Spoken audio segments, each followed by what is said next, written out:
I'm going to be working on solving rational equations by graphing. So this is a rational equation. When you put it into the calculator, you would put one side in y1 and one side in y2. And then you would graph it and see where the two functions intersect.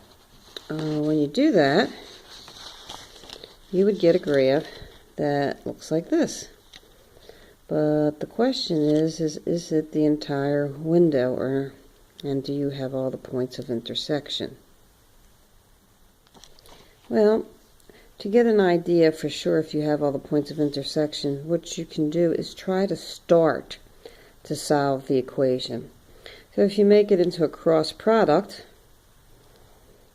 you would multiply this side by x minus 2. And when you do that, and you would go and distribute, you would start to see, not working too hard, that you have an x cubed here.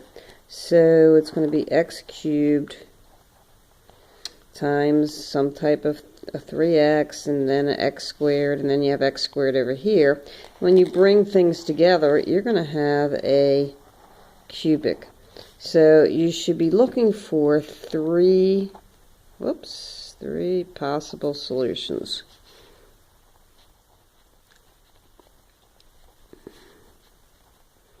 On your graph. So in order to ensure that you find all three, you may have to zoom out. And when you do that, you get this graph. So this zooms out. And then you can kind of start to see that you got a solution here, a solution here, and a solution there. So you can zoom into each area if you want. So this was the lower part of that graph. So there's a solution, a point of intersection. This one we got here.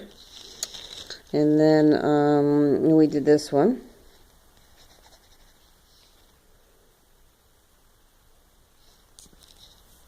And then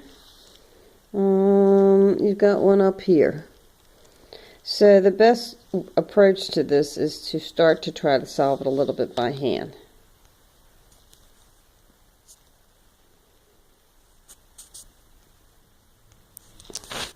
Okay, so now I'm going to walk you through the problems that are on at least one or two on the solving by graphing sheet.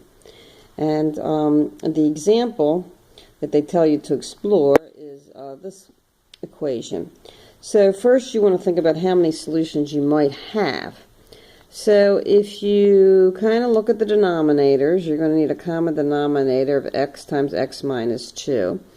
And this one needs the x, this one needs the x minus 2 and the x, and then this one needs the x minus 2.